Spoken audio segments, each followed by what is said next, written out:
Okay, so good morning once again, everyone. So today we will be having a new video discussion. Still, we are on the liability topic, but this time another type of liability, which is notes payable. Okay, so before everything else, I hope that you are doing fine, ha. Despite of the hardships talaga na we are experiencing right now, I hope that we are still okay, no? Pushing hard. Um, Still keeping the fire burning towards our goal, no? To really succeed and become certified public accountants. Okay? So, let's begin. Okay? So, notes payable. Okay? So, if we are to define, no, simply what is a notes payable, basically, um, a note payable is an unconditional, okay? It is an unconditional promise to pay, okay? Which is in the form of note, okay? To pay a sum of money, okay?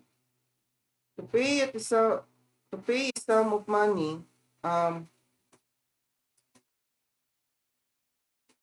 on demand, okay? On demand or at a um fixed future date, okay? Fixed future date. So, in short, it is an unconditional promise to pay in the form usually in writing, okay, in writing or in a note form to pay a sum of money on demand or a fixed future date. Okay? So basically, in a note payable transaction, okay? First, let me erase muna ha. Okay. So, in a note payable transaction, okay, there should be at least two parties. Obviously, when we talk about liability transaction, um, there should be at least two parties, di ba? Okay?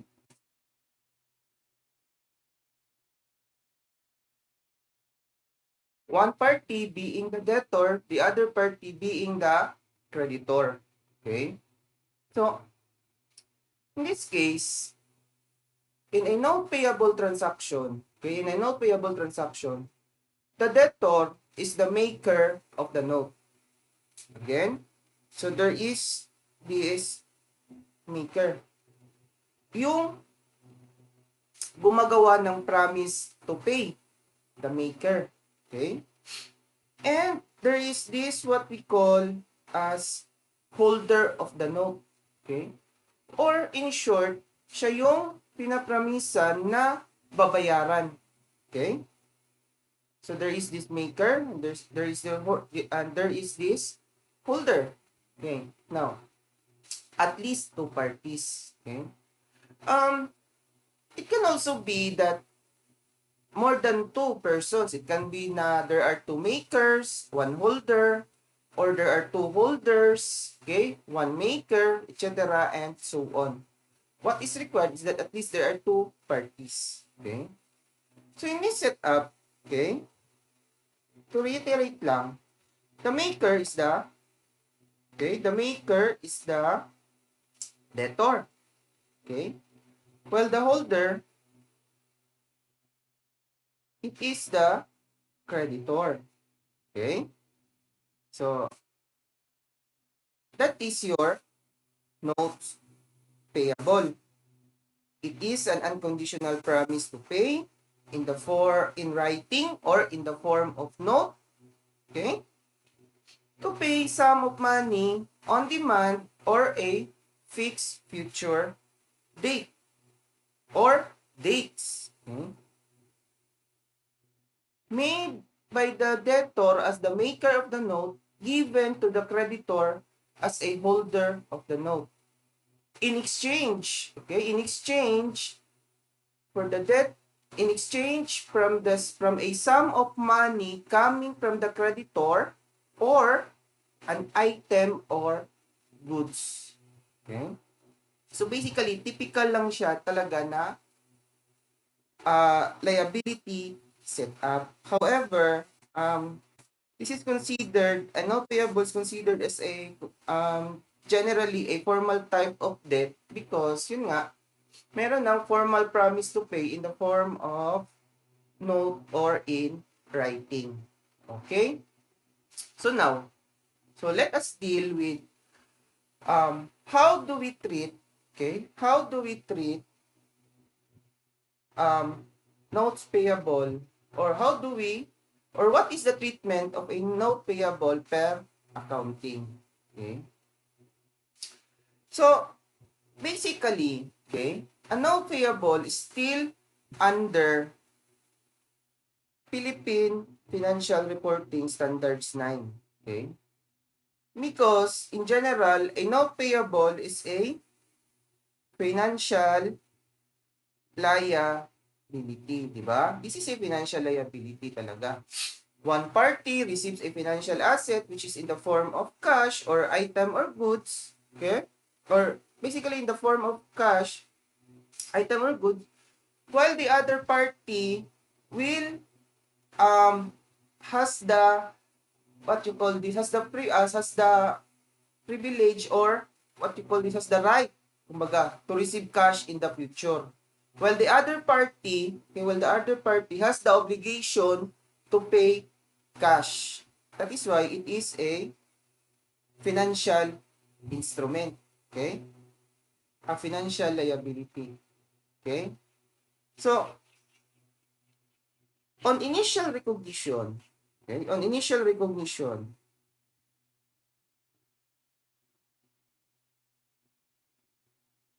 original issuance of notes payable, or on initial recognition, okay? Like with most financial liability,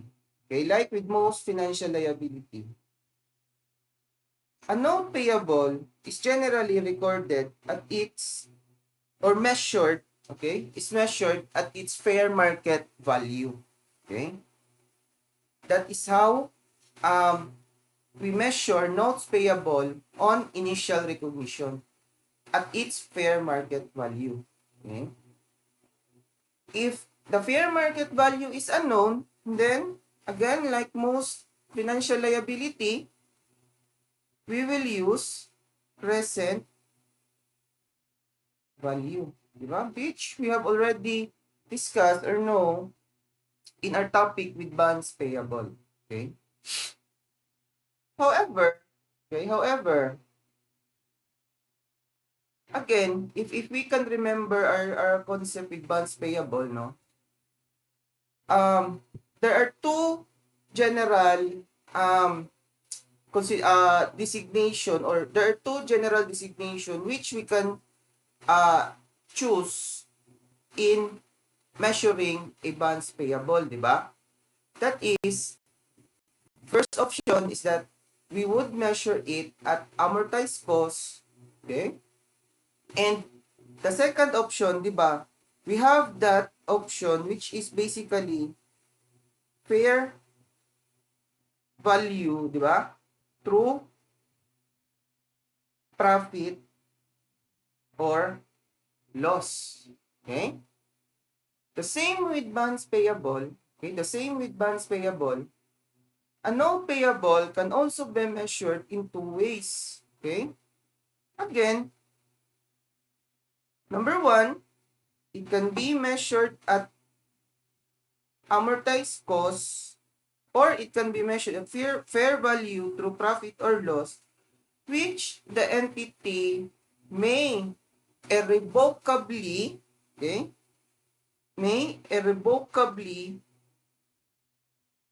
designate, okay, may irrevocably designate on initial recognition. Okay? So why is that important? Okay, why is that important to note this? Because again, like in the concept for bonds payable as a financial liability, if the entity irrevocably designate, okay, irrevocably designate a note payable as amortized cost, okay, as amortized cost, any transaction cost related to the note payable issue, okay, is deducted, okay, is deducted to the recognized or deducted from the recognized note payable fair market value. While if it is designated as a fair value through profit or loss, any transaction cost related to the note payable issue, okay, the note payable issue is considered as an outright expense. Okay? So, klaro yun siya, ha? Again, if the entity irrevocably designate the note payable at amortized cost, then any transaction cost will be deducted, okay, to the fair market value of the note payable on initial recognition. Okay. If it is true or if it is designated as a fair value through profit or loss, any transaction costs related to the bond issue will be expensed outright. So, anong pinagkaiba dyan? Diba? So, let's recap, no? Our previous concept on this. Okay? So, if the transaction cost is deducted, okay, to the fair market value, it is as, diba, it is as if saying na the transaction cost is lumped or buried, okay, with your, if there are any, with your premium or discount. Diba? Kasi the concept is, okay, kasi the concept is, let's say, you have a fair market value of a note, let's say, 5 million.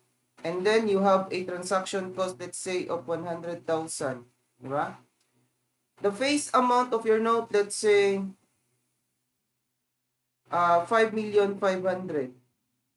So if we are to look at this example, okay, face amount of 5,500,000 less the measurement, which is the fair market value of 5 million, di ba we have a discount of 500,000, di ba? So the point is, if there is a transaction cost and if that note payable is designated as a note payable at amortized cost, then the transaction cost is deducted to your fair market value. So basically, that would mean that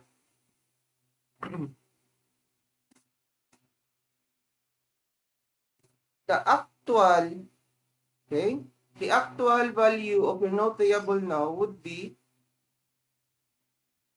5 million, okay, minus the transaction cost of, which is in this particular example 100,000. So the true value of your note payable now, true fair market value, or the net fair market value would be 4,900,000. So if we compute for the discount now, okay, it will now be not 500,000, but rather 5,500,000, the face amount, diba? Minus the 4,900,000. So that is 600,000 discount. Diba?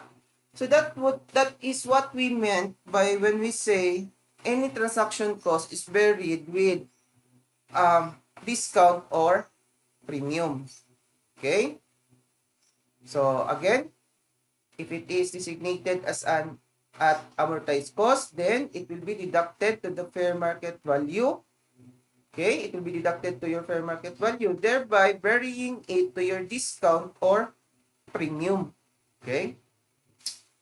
If there is a premium, okay, if there is a premium, okay, if there is a premium, then basically what would happen is that if in discount the transaction cost is added to get your total discount, pag mayroon po tayong premium, the transaction cost is deducted to your premium. 'Di ba? Yan yung mangyayari, 'di ba? Pag premium kasi let's say example. Let's revise the example, okay? Let's erase muna. Okay? So let's say instead of your fair market value na 5 million, okay, instead of your fair market value na 5 million, let's say you have 6 million fair market value.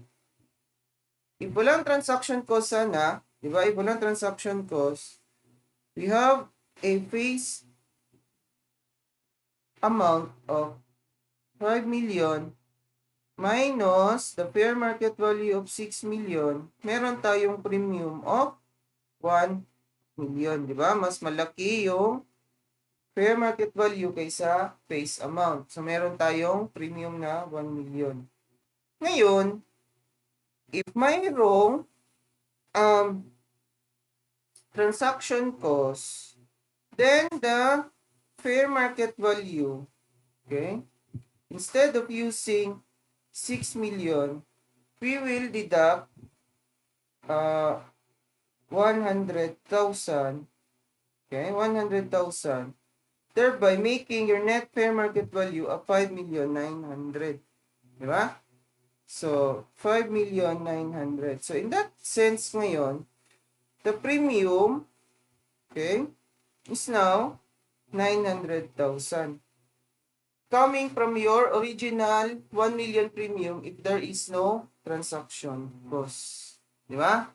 So, that is the effect. Ngayon, while it is true, no, na it will be buried to your premium or discount any transaction cost, ultimately, ang effect nito would be, this is an addition to your, what? What do you think? Addition to your interest expense. Bakit kaya sinasabi natin na ultimately this will be an addition to your interest expense, any transaction cost if designated at amortized cost?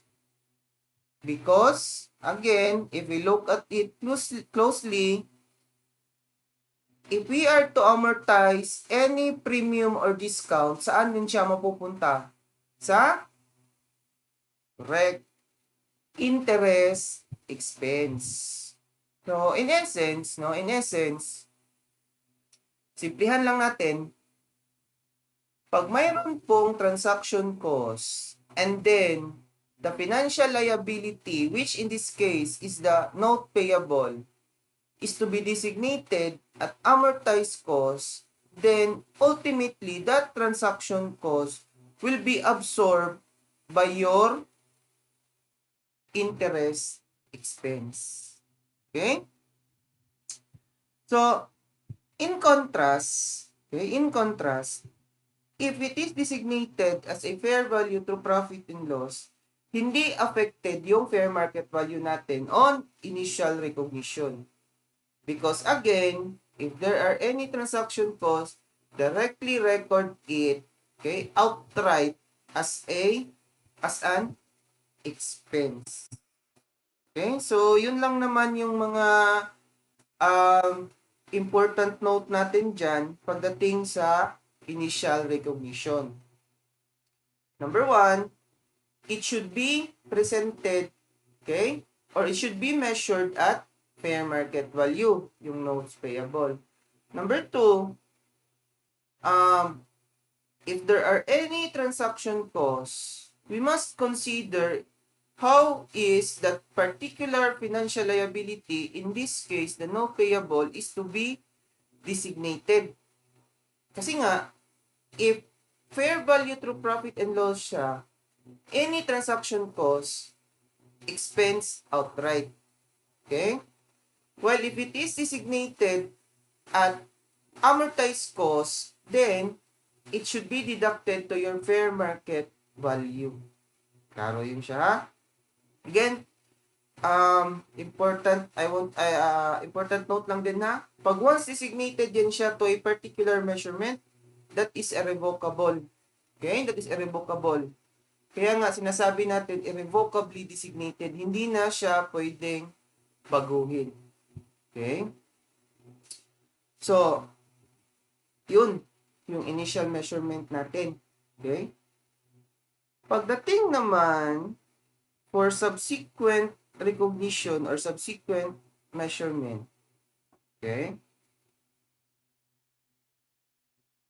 Obviously, it will follow the concept on how it will be designated. Okay? On how a financial liability, in this case, the note payable, will be designated. Because, again, if it is designated revocably at amortized cost, then obviously it will be subsequently measured at amortized cost. What method to be used? Ito talaga. Effective interest method. Okay? Yan yung requirement per PFRS 9. Okay? While if it is fair value designated as fair value through profit, okay, or loss, okay, we will recognize changes in fair value because again, it will be measured at fair value. So measure any change, okay, any changes in the fair market value at regular period. Most of the time, okay, annually, diba? At year end. Okay? So, effective interest method. Okay? Now,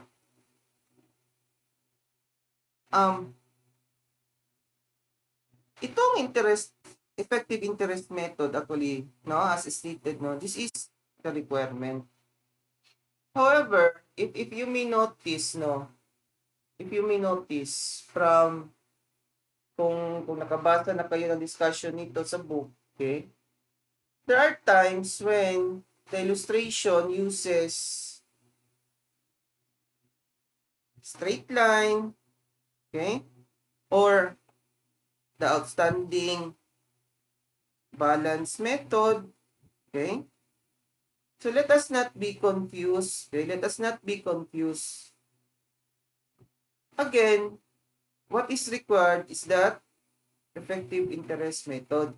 Klaro yun siya. However, there are certain instances kasi na yung notes payable, okay, yung notes payable is yung term ng notes payable is short period lang. Okay, short period.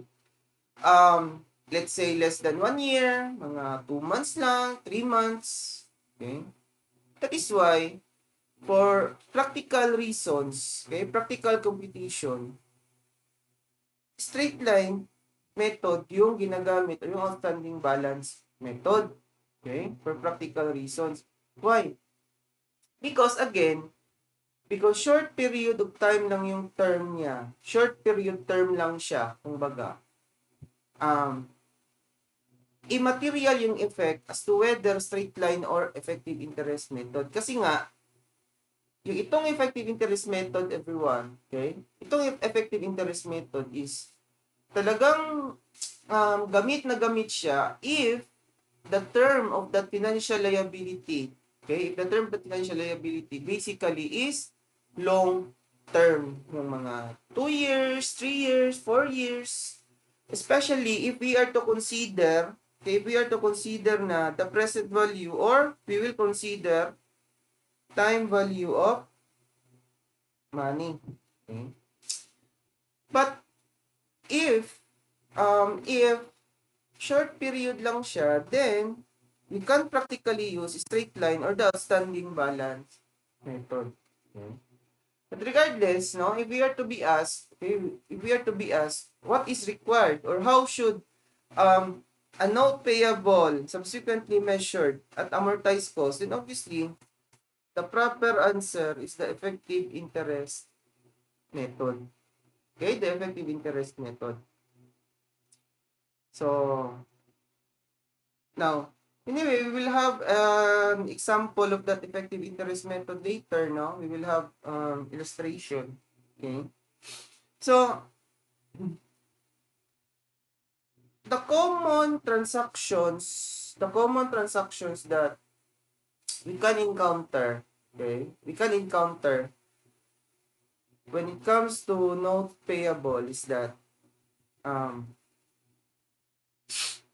how should or how is a note payable issued in exchange, di ba? In exchange. So again, a note payable can be issued, okay, number one, for cash, or yung concept is the debtor simply borrows cash in exchange, i-issue siya ng notes payable, promising to pay at a certain date, at a certain future date. Second, a note payable can be issued in exchange for a property. So meaning, the debtor acquires a property, an item, an equipment, okay, in exchange for a note promising to pay in the future sum of money. Okay? And then, okay,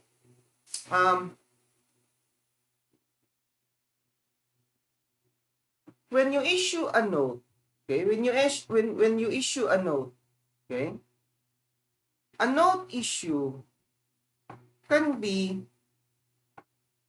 interest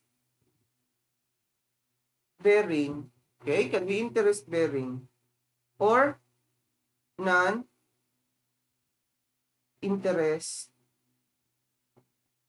bearing. So, kumbaga, hindi tayo dapat malito nito.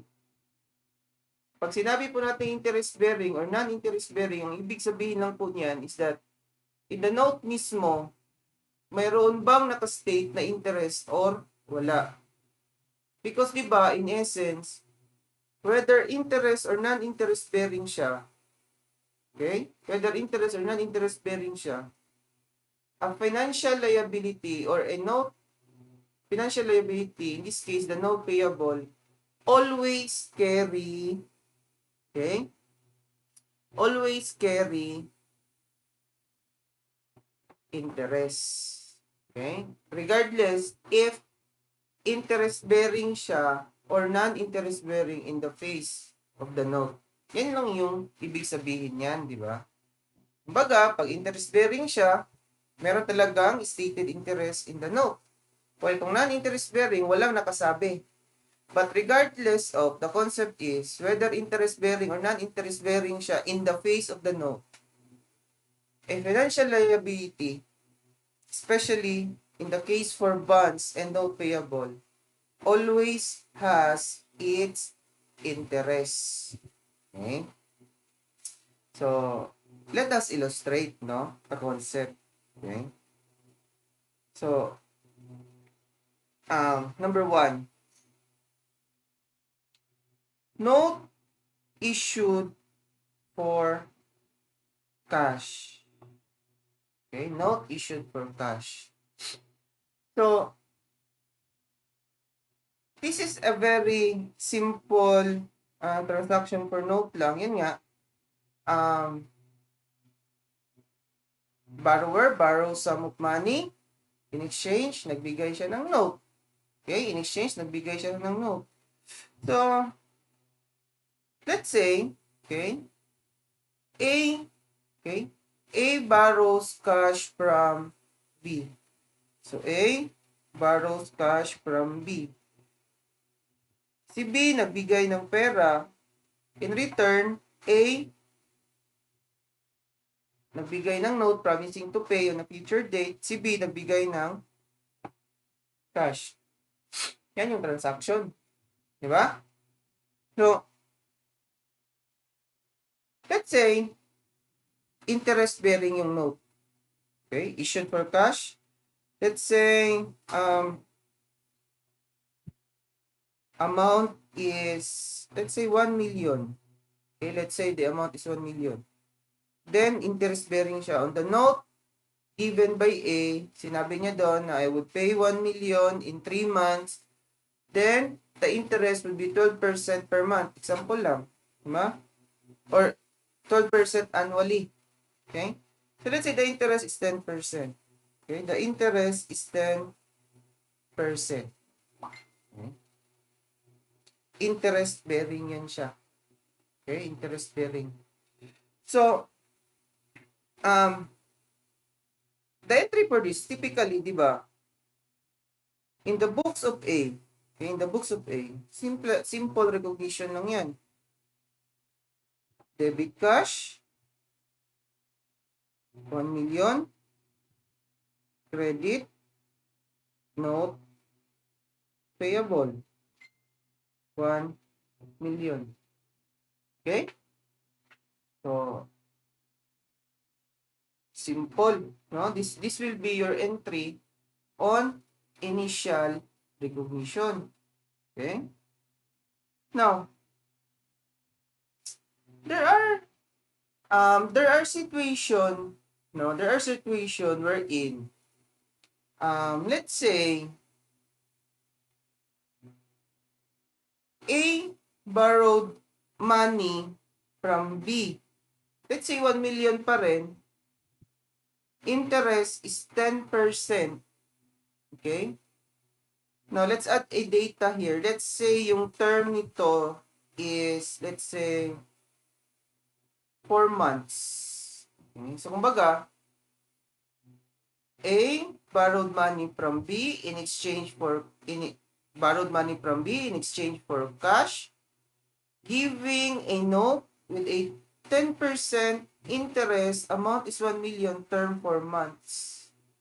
But the agreement states na the note is to be discounted yung interest. So, pag sinabi po natin na ganyan, na discounted yung note, ang ibig sabihin lang po is that the interest is deducted in advance. So, kung baga, discounting own note. Ikaw yung nag-issue, sarili mong note, pinadiscount mo sa creditor. Okay? To make the lending or the debt transaction more enticing sa creditor. Kasi yun nga, deducted yung interest agad. So, kumbaga, kuha na niya yung income in advance. Yan yung discounting. Diba? The interest is taken in advance. So, if that is the case, okay, then, hindi na ito yung magiging entry natin dyan. Diba? Hindi na yan yung magiging entry natin. We need to compute for the discounted value muna. So, how do we compute it? Simply lang. The 1 million face amount multiplied by the interest, which is at 10% discount, or multiplied by the discount period, which is in this case, kasi yun nga, original date of issuance pa tayo, yung discount period natin is yung 4-month interest, which is 4 divided by 12. So that would be 1 million, okay, that would be, wait, that would be 1 million, diba? Times 10%, okay, times 4 divided by 12. So, let's say, round off na lang natin, that would be 33,333. Okay? That is 33,333, di ba? So, the point is, if discounted yung note, ha? 1 million yung hiniram mo, tapos discounted yung interest na which is 33,333.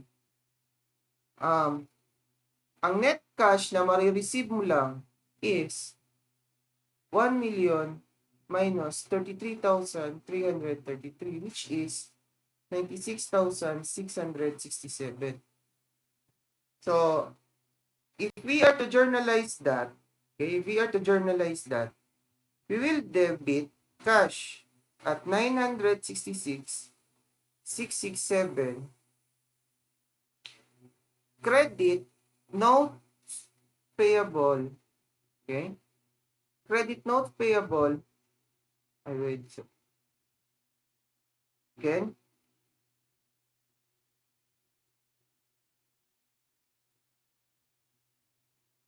debit cash at 966,667, credit notes payable, still always at 1 million, no? Always remember that when we record a financial liability, the credit is always at face amount. Okay? Then, there is difference, di ba? There is a difference. Ano yung tawag yung difference natin dyan? That would be your discount on notes payable, which is 33,333. 33,333. Now, this discount on notes payable, okay, this will be amortized ngayon, okay, kasi nga, kung titingnan natin, hindi pa to interest expense, discount pa. We need to amortize it per month so that we can recognize the interest expense monthly. Okay, the interest expense monthly. So, in this particular case, because short period nga, for 4 months lang, okay, 4 months lang, we will use straight line method for practicality purposes. Okay, for practicality purposes. Okay, so given na straight line method siya, so that would be 33,333 divided by 4 months. So that is monthly, monthly natin, that would be 33,333 divided by 4, that is 833,000. Okay, 833,000. So how will we recognize the discount amortization na 833? So let's say in the first month from issuance, okay, we will debit, obviously, interest expense, credit, discount on notes payable at 833,000. Second month, okay, same pa rin, interest expense, credit, discount on notes payable, 833,000. Third month, Okay? Same na naman. Okay? Discount on notes payable A333 until the date of maturity or the date of payment of the notes payable wherein on the date of payment, okay, after making this entry on the 4th month, okay, same entry lang talaga yan siya, we will obviously debit bonds payable for the payment, bonds payable, no, we will debit notes payable credit cash na, 1 million. Okay? That is for your date of payment. Di ba? Madali lang, no? Kung iisipin natin, if we are to look at it, parang same concept na lang talaga siya ng bonds payable, pero mas pinadali lang, di ba? Mas pinadali. Yun nga, for short period of yung term, if it is short period, then debit interest expense lang, credit discount on notes payable. Actually, same concept na talaga to sa bonds payable na mas pinadali. Okay? So that is note payable issued for cash. Okay? Now, obviously class, no? Obviously, if a note payable is issued for cash, usually, always, interest-bearing talaga yan siya, yung nakaspecify sa note. Kasi nga, hindi madidetermine magkano yung i-discount if, example lang nga, if discounted siya, kung non-interest-bearing siya. So, most of the time, interest-bearing yan siya. Okay? So, next transaction for note. What if issued for property? Okay, what if issued for property siya? Okay. So,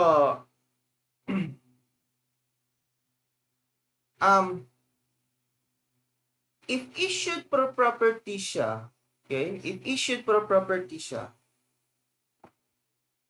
now, this is now, we can, or we will look at, okay, we will look at the transaction if it is interest bearing or non-interest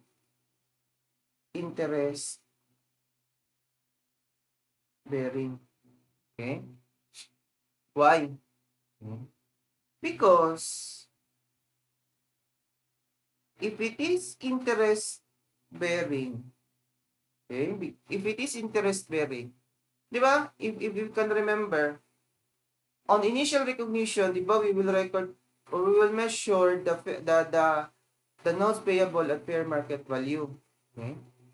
If the note payable is issued in exchange for a property and that particular note is interest bearing, okay? Remember this, fair market value is equal to purchase price. Okay? Fair market value is equal to purchase price. So, pag ganitong mga transaction, tapos, yun nga, interest bearing siya, always look for the purchase price because the fair market value is equal to that particular purchase price. Okay? That is for interest bearing issued for property. If it is non-interest bearing, okay, issued for property, non-interest bearing, fair market value of the note payable is equivalent to your cash price. Okay, di ba? Parang same, no? Purchase price at cash price, same ba talaga? Obviously, the answer is no. Okay, the answer is no. Cash price is not equivalent to your purchase price. Except, okay, except if the purchase transaction is not a credit transaction. So, anong ibig sabihin yan, sir? The purchase transaction is not a credit transaction. The point is that, basically, pag sinabi po kasi nating utang, okay? Pag sinabi po kasi nating utang,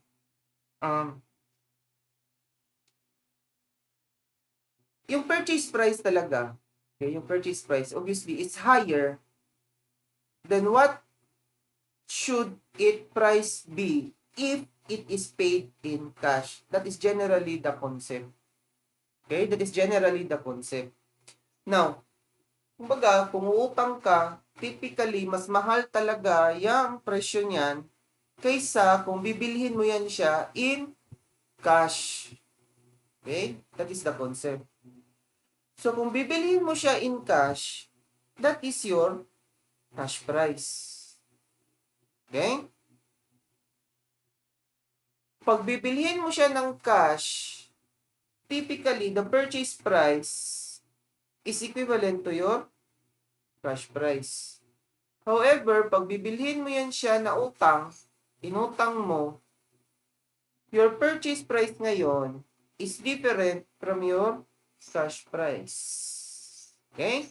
Yan yung concept. Diba nga? Kasi nga, diba? Example lang. Bibili ka ng motor. Diba? Yung pinaka-basic na example ngayon. Uso yung motor eh. Bibili ka ng motor. Pag binili mo yan siya ng cash, typically mas mura yan siya. Kaysa kung uutangin mo. Diba? So, same concept. Okay? Same concept. Now,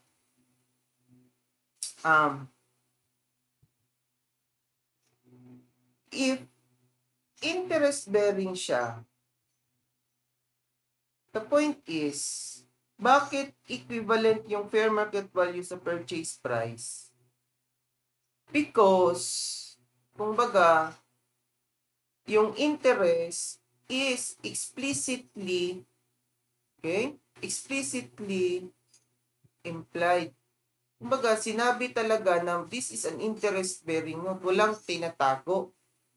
Kaya, kumbaga, kung titingnan natin, kung ano yung purchase price, that is basically the basis of your interest kasi nga, interest-bearing siya.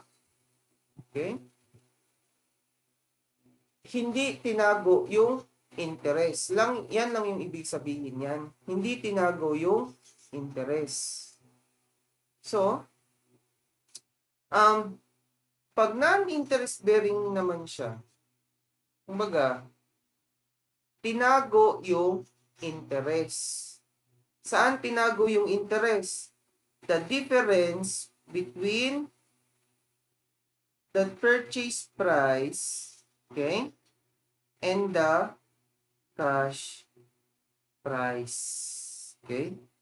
So, kumbaga, if we are to look at it, ang interest talaga yan, yung implied interest dyan, pag non-interest bearing siya, is the difference between your purchase price, okay, and your cash price. That is the concept, no? Which typically, okay, in a non-interest bearing transaction, okay, in a non-interest bearing transaction for liability, the purchase price, that will be equivalent to your face amount. So in short, parang sinabi na natin na yung interest talaga is the difference between your face amount, yung inutang mo, versus kung magkano yan siya dapat kung bibilhin mo sana ng cash. Okay?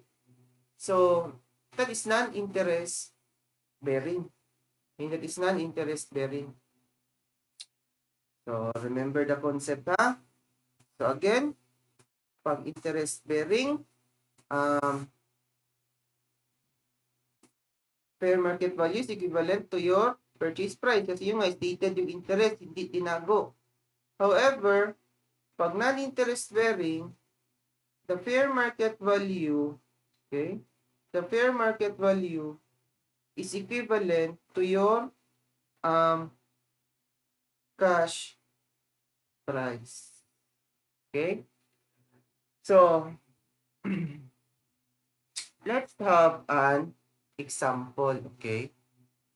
Let's have some examples. So, I'll get muna example sa way.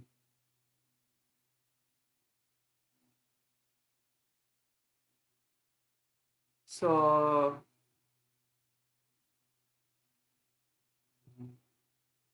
ito. Let's say, okay, let's say, A,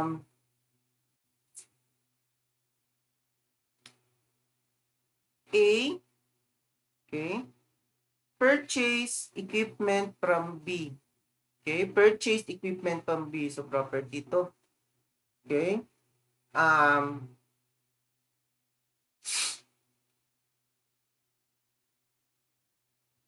Let's say yung cost ng equipment, okay, which is the purchase price, the cost of the equipment, let's say yung purchase price is 1 million. In exchange, A issued a note, okay, promising to pay 1 million, okay, promising to pay 1 million, interest is to be paid at 10%. Okay? It's 10%. Okay? Yung term, let's say, is 5 years. The interest is to be paid annually every December 31. Let's say, ang date nito is January 1, 2020. Okay? So, basic transaction. On January 1, 2020, A purchased an equipment costing 1 million. In exchange for a note for 5 years, okay, for 5 years, then yung interest is 10%. Okay, the interest is 10% per year. So let's say, yung payment nito is lump. One-time payment lang in 5 years. Okay? So, initial recognition, January 1, 2020. Okay? So, simple entry, debit, equipment, credit, cash. I know. Sorry, not cash. Tama eh. Diba? So,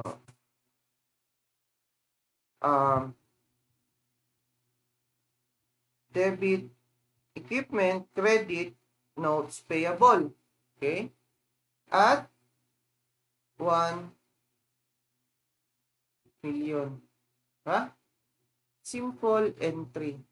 Okay. Now, payment first installment. So that would be, sorry, not first installment, first interest payment. So December 31, 2020, the entries typically interest, debit, interest, expense, credit, cash. At how do we compute that? 1 million times 10%. So that is 100. Yeah? That is 100,000. Okay? This will be your entry. Okay? This will be your entry until the date of payment. Which in this case, kasi nga 5 years yung term, the payment will be on January 1, 2025. Okay? So this entry of yours for the interest expense, the 10%, until December 31, 2024. Diba? Kasi nga, if we are to count it, term 5 years, so the first year would be January 1, 2021, 21, 22, 23, 24, 25. So the last interest payment would be on December 31, 2024. Okay? So, this will be your entry until December 31, 2024. Okay? Now,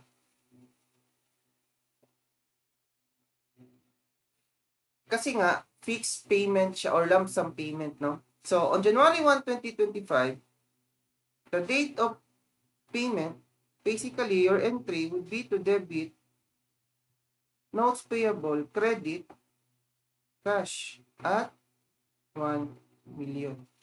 So, that is for interest bearing. Okay? Now, ibahin natin yung example. Okay? Ibahin natin yung example. I-tweak natin ng kaunti. Okay?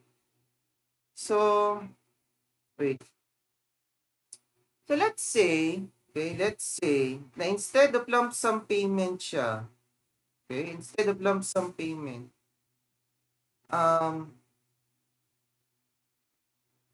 annually, the note is required to be paid every December 31, let's say. Every December 31, the note is required to be paid. Kasi 5 years siya, so 1 million divided by 5, that is 200,000 annually.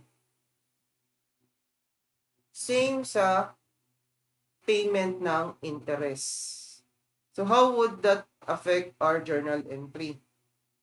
So, same pa rin tayo on initial recognition kasi nga interest bearing, ito na yun, based on purchase price. Diba? 1 million. However, on December 31, 2020, the interest, same pa rin yan siya, interest expense, credit cash, at 100,000. Then, payment installment of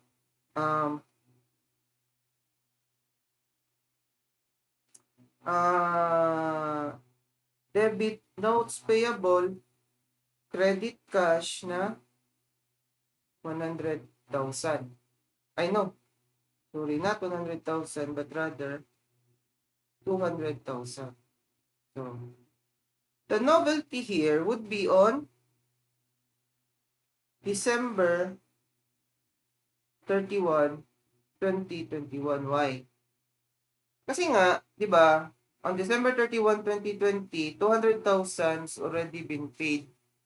So, based on outstanding balance man tayo because, again, typically, interest should be based on outstanding balance. That is, kumbaga, that is what should be, no? That is what it should be. That is what should be right, no? Based on outstanding balance. So, initially, we started with 1 million, then, installment payment of 200,000 on 12/2020. So, the balance now for 2021 would be 800,000. Diba?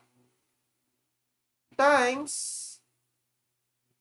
10%. So, the interest, percent ba yun? Wait.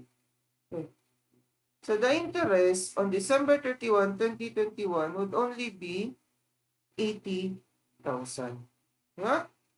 So, on December 31, 2021, debit, interest, expense, credit, cash, 80,000. Okay? Another entry for the installment payment. Debit, notes payable, credit, cash at 200,000. The yearly installment. Diba? So, On December 31, 2022, third year, di ba? Third year na tayo. We started again with 1 million, payment of 200,000 in 2020, payment of 200,000 in 2021 kasi nga installment siya. So the balance for interest on 2022 is now 600,000 multiplied by 10%, so that is 60,000. Huh? So on December 31, okay, 2022, debit, interest, expense, credit, cash, 60,000. Diba? Ito. Then, the payment na naman. Debit, notes payable, credit, cash, at 200,000. So, yan lang yung, kumbaga, gamitin natin dyan na computation, no? So, in December 31, 2023, okay, 12/31/2023, even if we do not compute it, we now know what is the trending for the bonds outstanding, the notes payable outstanding, or the outstanding balance. So, on December 31, 2023, obviously, we will have interest expense, credit cash at 40,000. Kasi nga, 200,000 every year yung kukuha. Notes payable, credit cash at 200,000. On 12/31/2024, we will have notes payable, credit cash at 20,000.